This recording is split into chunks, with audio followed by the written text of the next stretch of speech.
Hello everyone, welcome to Padhai times. आज हम Delhi district court group C का जो most expected GK practice set है उसकी सीरीज को आगे बढ़ाते हुए आज हम देखेंगे प्रैक्टिस सेट नंबर 2। देखिए, अभी तो आप लोग का एग्जाम का कोई डेट तो आया नहीं है, सो इसमें आप लोग को पढ़ाई नहीं छोड़नी है, पढ़ते रहना है, प्रैक्टिस जारी रखना है, क्योंकि आपने सुना होगा कि practice makes a man perfect. यानी कि अगर आप संघर्ष करते रहेंगे, प्रैक्टिस जितनी करेंगे उतना आपके काम में परफेक्शन आएगा। सो उसी प्रकार हमको प्रैक्टिस जारी रखना है ताकि जब भी एग्जाम हो उस एग्जाम में हमको फोड़ देना है और 25 में से 25 लाना है जीके में, चाहे जो हो जाए। सो आइए इस सीरीज को हम आगे बढ़ाते हैं और स्टार्ट करते हैं। उससे पहले अगर आप चैनल पर नए हैं तो चैनल को सब्सक्राइब करिए, वीडियो को लाइक करिए और ज्यादा से ज्यादा शेयर करिए। आइए हम स्टार्ट करते हैं अपने फर्स्ट क्वेश्चन से। पहला क्वेश्चन दिया गया है, डिस्कवरी ऑफ इंडिया किसने लिखी। यहाँ पे आपको बताना है कि डिस्कवरी ऑफ इंडिया पुस्तक के लेखक कौन है। महात्मा गांधी, जवाहरलाल नेहरू, एपीजे अब्दुल कलाम, बाल गंगाधर तिलक। बताइए कौन है। सो ये है जवाहरलाल नेहरू। जवाहरलाल नेहरू ने डिस्कवरी ऑफ इंडिया पुस्तक लिखी थी, भारत की खोज। और अगर हम बात करें कि जवाहरलाल नेहरू ने इस पुस्तक में एक व्यक्ति के बारे में वर्णन किया था। किसके बारे में वर्णन किया था। सो इन्होंने राजा राम मोहन राय के बारे में इन्होंने वर्णन किया था और राजा राम मोहन राय को इन्होंने मॉडर्न मैन ऑफ इंडिया कहा है। ठीक है। उसके बाद यहाँ पे अगर हम देखते हैं एक ऑप्शन दिया गया है महात्मा गांधी। अब देखिए, महात्मा गांधी की अगर हम पुस्तक की बात करें तो बहुत कई सारी पुस्तकें हैं। उसमें से अगर मैं बात करूं इनकी ऑटोबायोग्राफी, सो वो क्या है, माई एक्सपेरिमेंट विथ ट्रूथ, इनकी जो है ऑटोबायोग्राफी है। इनकी कुछ पत्रिकाएं हैं जैसे नवजीवन, हरिजन इत्यादि। अब यहाँ पे देखिए, एपीजे अब्दुल कलाम की अगर हम बुक की बात करें तो इनकी एक बुक है विंग्स ऑफ फायर, बहुत अच्छी बुक है, ये आप जरूर पढ़िएगा। उसके बाद से अगर हम यहाँ पे बात करें बाल गंगाधर तिलक, बाल गंगाधर तिलक ने मराठा और केसरी दो इनकी पत्रिका थी। जो मराठा थी वो थी इंग्लिश लैंग्वेज में और केसरी जो थी ये थी मराठी लैंग्वेज में। ठीक है। सो यहाँ पे हमने इनसे रिलेटेड सारे क्वेश्चंस जो हैं, जो भी एग्जाम में पूछे जा सकते हैं, वो हमने देखा। बेसिकली अगर मैं कहूँ तो हमने पूरे क्वेश्चन का पोस्टमार्टम यहाँ पे कर दिया। चलिए आइए हम ऐसे देखते हुए ही चलेंगे आगे। अगला क्वेश्चन देखते हैं। अगला क्वेश्चन दिया गया है, एडवर्ड जेनर ने निम्नलिखित में से किस बीमारी के लिए वैक्सीन की खोज की। यहाँ पे बताना है आपको, पोलियो, टीबी, छोटी चेचक, रेबीज। बताइए किसकी खोज की थी इन्होंने। सो ये हो जाएगा छोटी चेचक। छोटी चेचक को हम इंग्लिश में क्या कहते हैं, इसको हम कहते हैं स्मॉल पॉक्स। ठीक है। इन्होंने छोटी चेचक जो है उसके बीमारी के लिए ये वैक्सीन की खोज की थी और इसको पूरी दुनिया से खत्म कर दिया गया है। अब यहाँ पे ऑप्शन दिया गया है रेबीज। देखिए, रेबीज की जो खोज है इसकी खोज जो है लुइस पास्चर ने की थी।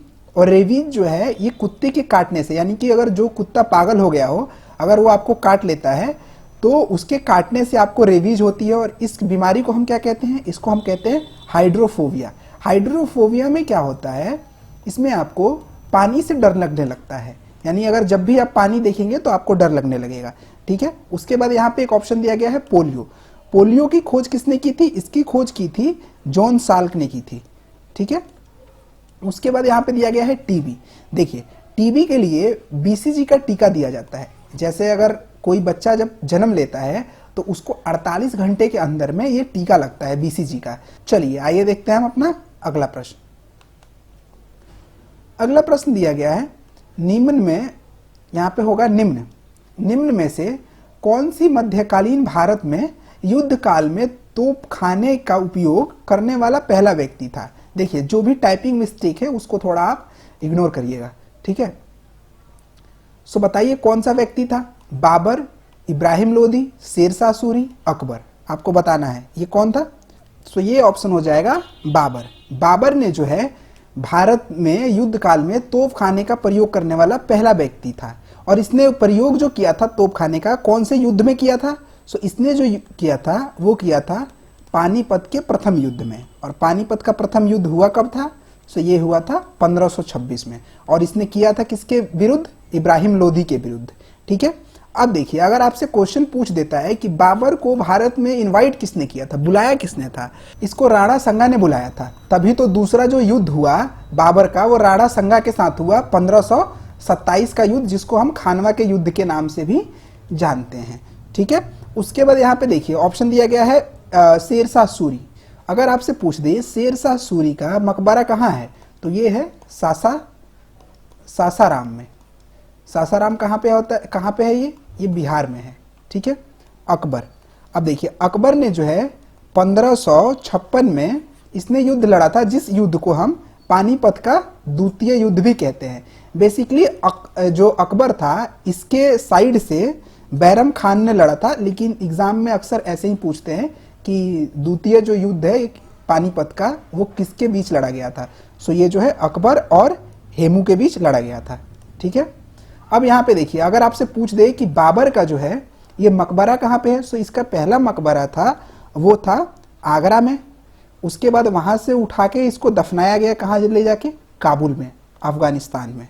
देखिए अगर आपको लगता हो कि मैं ज़्यादा एक्सप्लेन कर रहा हूँ तो आप कमेंट करके बताइएगा, तो मैं जो है एक्सप्लेनेशन थोड़ा कम कर दूंगा और क्वेश्चंस लेके चल लूँगा, क्योंकि बहुत बच्चों का ये भी कमेंट आता है कि सर आप क्वेश्चन बहुत ज़्यादा एक्सप्लेन कर देते हो। तो अगर आपको बस ऑप्शन पढ़ना है तो वो भी आप बता दीजिएगा।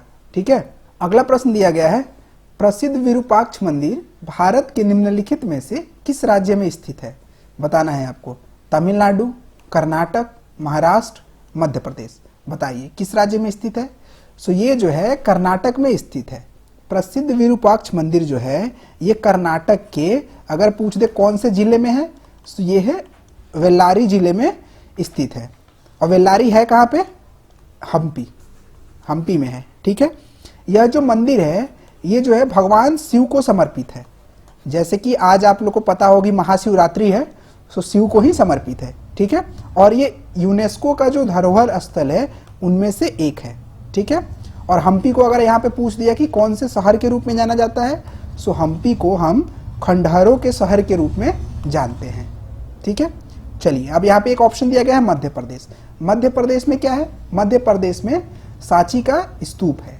उसके बाद यहाँ पे क्या है, भीमबेटका गुफा भी है। ठीक है, और अगर यहाँ पे एक ऑप्शन दिया गया महाराष्ट्र, अगर हम महाराष्ट्र से बात करें तो यहाँ पे एलोरा की गुफा है। आइए हम अपना अगला प्रश्न देखते हैं। अगला प्रश्न दिया गया है,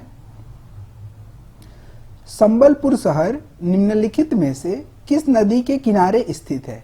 गंगा नदी, कृष्णा नदी, महानदी, सतलुज नदी। आपको बताना है कौन से नदी के किनारे स्थित है।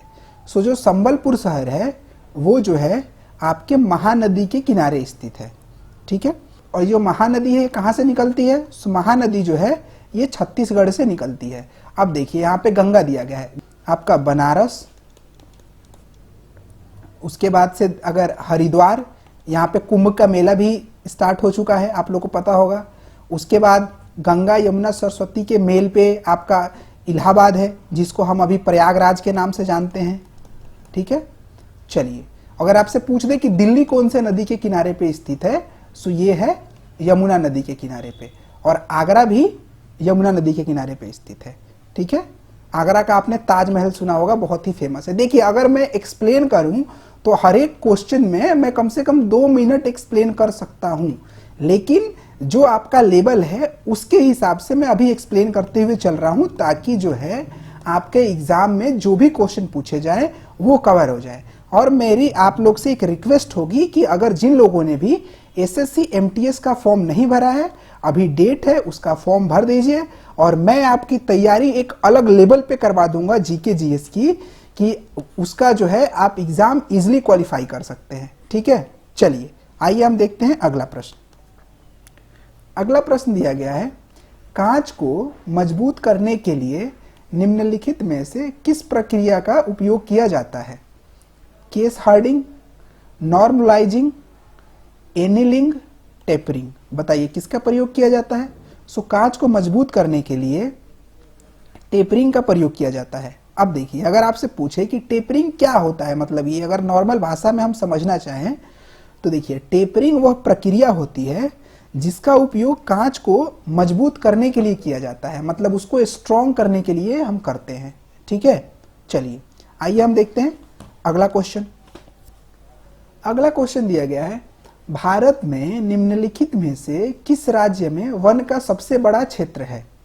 उत्तर प्रदेश, मध्य प्रदेश, पंजाब, आंध्र प्रदेश। बताइए कि कौन सा है? सो ये हो जाएगा मध्य प्रदेश। मध्य प्रदेश में भारत का सबसे बड़ा वन का क्षेत्र है। और अगर आपसे पूछ दे कि वन कितना है भारत में, प्रतिशत क्या है, सो 24.5% है। ठीक है। अगर आपसे पूछ दे कि परसेंट के हिसाब से यानी प्रतिशत के हिसाब से किस राज्य में सबसे ज्यादा है वन क्षेत्र, तो वो हो जाएगा मिजोरम। ठीक है। और अगर दूसरा पूछ दे कि मध्य प्रदेश के बाद कौन सा है, तो मध्य प्रदेश के बाद है अरुणाचल प्रदेश। ठीक है। आई होप कि सारे पॉइंट आपके क्लियर हो गए होंगे। चलिए आइए देखते हैं अगला प्रश्न। अगला प्रश्न दिया गया है, निम्नलिखित में से किसे भारत में हरित क्रांति के जनक के रूप में जाना जाता है? M S. Swaminathan, Norman Borlaug, Verghese Kurien, Cyril Radcliffe. बताइए किसको जाना जाता है? तो देखिए, भारत में हरित क्रांति के जनक के रूप में एस स्वामीनाथन को जाना जाता है। और हरित क्रांति की अगर आपसे पूछ दे कि पहली बार शुरुआत कब हुई थी, तो ये हुई थी 1967 से 68 के बीच में। ठीक है। और हरित क्रांति का जनक किसे माना जाता है? सो वो है नॉर्मन बोरलॉग। हरित क्रांति का जनक अगर आपसे पूछ दे तो नॉर्मन बोरलॉग बताना है। और पूछे कि भारत में हरित क्रांति का जनक कौन है, सो ये है एम.एस. स्वामीनाथन। आइए हम देखते हैं अगला क्वेश्चन। अगला प्रश्न दिया गया है, निम्नलिखित में से कौन सा भारत का सबसे बड़ा पठार है? विंध्य का पठार, दक्कन का पठार, छोटा नागपुर का पठार, मालवा का पठार। बताइए कौन सा पठार है? देखिए, भारत का सबसे बड़ा पठार जो है वो है दक्कन का पठार। दक्कन का जो पठार है ये दक्षिण में स्थित है और मालवा के पठार जो है वो उत्तर में स्थित है। चलिए आइए देखते हैं अगला क्वेश्चन। देखिए, उससे पहले आपका देखिए एग्जाम का अभी डेट आया नहीं है, सो आप लोग को डीमोटिवेट नहीं होना है। आप एग्जाम की तैयारी कंटिन्यू रखिए, प्रैक्टिस करिए और एग्जाम की प्रिपरेशन बिल्कुल मत छोड़िए। अंतिम समय है, अगर आपने प्रिपरेशन छोड़ दी तो इस साल भी जो आपको मौका मिला है वो आप गंवा देंगे। सो आप तैयारी में इतने अच्छे तरह से रहिए कि जैसे ही आपका एग्जाम का डेट आता है आपको कोई भी टेंशन ना हो। आपको तो एक तरह से देखा जाए तो अपॉर्चुनिटी भी मिल चुकी है एग्जाम में अच्छा मार्क्स लाने के लिए कि आप अच्छा स्कोर कर सकते हैं। सो आपको जो है डीमोटिवेट बिल्कुल नहीं होना है और एक मोटिवेशन पॉजिटिविटी बना के रखना है। और अगर आपको कोई भी परेशानी होती है, पर्सनल हो या पढ़ाई से रिलेटेड हो, आप मुझे इंस्टाग्राम पे मैसेज कर दीजिए। और आपने टेलीग्राम का ग्रुप ज्वाइन नहीं किया है तो लिंक जो है मैंने डिस्क्रिप्शन में डाल दिया है, वहां से आप टेलीग्राम का लिंक ज्वाइन कर लीजिए। चलिए देखते हैं अगला प्रश्न।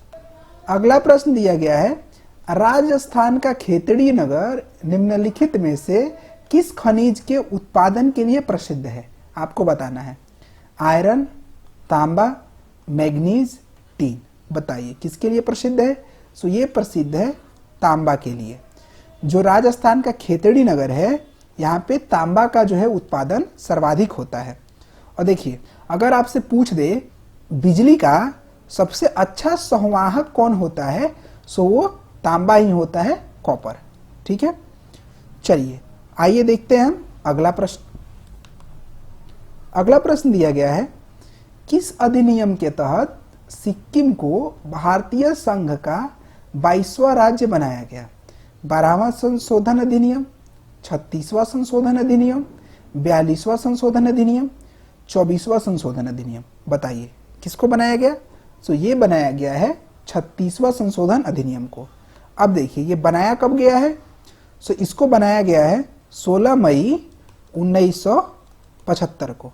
ठीक है। और ये जब बना था उस टाइम पे 22वां राज्य बना था। अगर अभी पूछ दे कि कितने जो है राज्य हैं भारत में, सो आप गलती मत करिएगा। बहुत बच्चे अभी भी 29 और 28 में कंफ्यूज है। सो ये है 28। और अगर आपसे पूछ दे यूनियन टेरिटरी कितनी है, यानी कि केंद्र शासित प्रदेश कितनी, तो वो हो जाएगा 8, यानी कि 28 राज्य और 8 केंद्र शासित प्रदेश। ठीक है। लेटेस्ट कौन बना है?